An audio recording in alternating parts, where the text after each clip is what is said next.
इस कार्यक्रम में आ चुके हैं। वीरेंद्र जी, मैं आपसे जानना चाहता हूं कि पॉलिटिकल कॉरिडोर्स में और आम लोगों के बीच इस महिला आरक्षण बिल को लेकर किस तरह की चर्चा है? ये बात तो सही है कि महिला आरक्षण से लोगों में काफ़ी उत्साह तो है और इसकी बड़ी ज़रूरत बहुत लंबे समय से इस देश में महसूस भी की जा रही थी, होना चाहिए। लेकिन समस्या तब आती है जब इस देश में कोई भी काम होता है और सियासत हर चीज़ को चीरफाड़ करने लगती है। अधिकार मिलना, अधिकार बढ़ाना निश्चित ही प्रगति का सूचक है।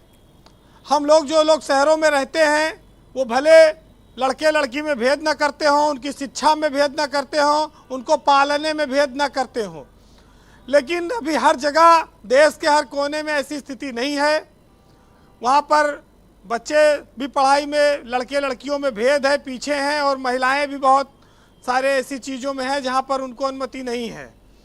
तो सियासत तो बहुत आगे की चीज़ हो जाती है और इस बिल के माध्यम से नारी सशक्तिकरण की जो बात आई है उसमें देश में निश्चित ही उत्साह आएगा और उनका जीवन में भी सुधार लाएगा ये बिल।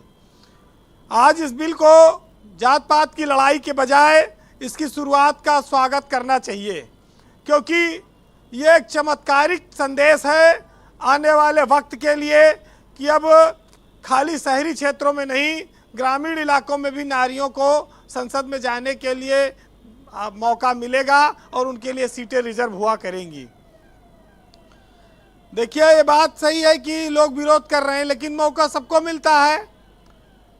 एक बार सेवा का भी मौका मिलता है और एक बार काम करने का भी मौका मिलता है। तो कांग्रेस को भी मौका मिला, भाजपा को भी मिला, भाजपा ने अपना भुना लिया, भाजपा ले आई बिल, तो वो अपना इस चीज़ का लाभ लेगी, इसमें कोई शक नहीं है। उसके लोग कह ही रहे हैं कि भाई हम महिला आरक्षण को लेकर बिल ले आए, हम महिलाओं के साथ हैं। इस देश में 2 बार मोदी सरकार में महिलाओं की बात उठाई गई। एक बार 3 तलाक के मुद्दे पर मुस्लिम महिलाओं का समर्थन हासिल करने की भरपूर कोशिश बीजेपी कर चुकी है।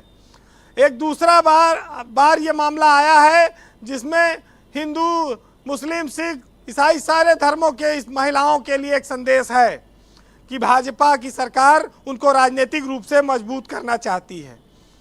लेकिन जो अगर उत्तर प्रदेश के परिप्रेक्ष्य में देखें तो राजनीतिक दल जो हमारे यहाँ चारों हैं उनमें कोई भी दल में 25% महिला पदाधिकारी नहीं हैं। 4 दल जो बड़े हैं उत्तर प्रदेश में, सपा, भाजपा, कांग्रेस, बसपा, 25% से भी कम भागीदारी है उनकी।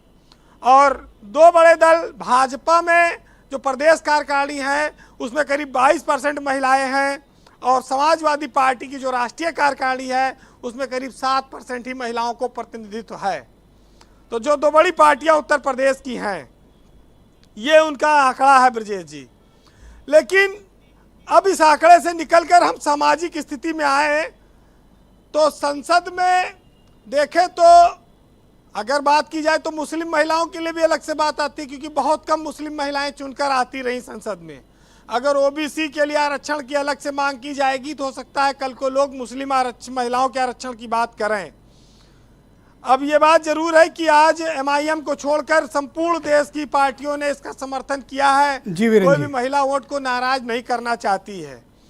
ये तो सब संवैधानिक मामले हैं, लेकिन सियासत में खाली विरोध करने के लिए विरोध नहीं होना चाहिए जी, क्योंकि हमारे देश में तमाम ऐसे इतिहास मौजूद रहा है जब महिलाओं के साथ तमाम अत्याचार हुए।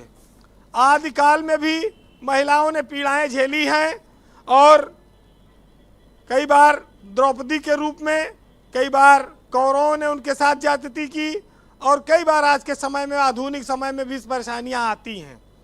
लेकिन सबसे बड़ी बात यह है कि ये भेदभाव, ये छुआछूत अगर राजनीतिक सशक्तिकरण से खत्म होता है तो इसको मौका मिलना चाहिए। देखिए, भाजपा ने एक झोला रख दिया है कि हमें हिंदू, मुस्लिम, सिख, ईसाई सब महिलाओं को वोट चाहिए, भरो इसको, और 2024 से पहले ही वोट में भरना है। अब उसके लिए वो अपना संगठन भी लगाएंगे, उनके और भी संघ के भी और तमाम लोग हैं, और भाजपा में वैसे भी बहुत सक्रिय महिलाएं हैं पहले से। हमारे यहाँ जो अधिकार महिलाओं को धर्म ने नहीं दिए वो संविधान ने दिए, और उस संविधान के इस अधिकार में मोदी सरकार ने कदम और बढ़ाया है। कहते हैं कि किसी मस्जिद में महिला मौलाना नहीं बन सकती है, किसी मंदिर की मुख्य पुजारी देश में महिला नहीं है जी, लेकिन एक औरत मुख्यमंत्री भी बन सकती है, प्रधानमंत्री भी बन सकती है, राज्यपाल, कलेक्टर सब बन सकती है, क्योंकि जो अधिकार हमें धर्म नहीं देता उस अधिकार को संविधान ने महिलाओं को दिया और महिलाएं मौजूद हुई और होती रहेंगी। लेकिन समस्या इस बात की है कि हमारे यहाँ लोग ड्रामा देखकर तो रोने लगते हैं, लेकिन जब हकीकत में कोई चीज़ होती है तो उसको ड्रामा करार देते हैं। ये सियासत में भी इस तरह की चरित्र हैं और इसको ख़त्म करना होगा। बहरहाल नफरत को मिटाकर महिलाओं के सम्मान के प्रति काम आगे बढ़ता रहे, इसको सबको साथ देना चाहिए।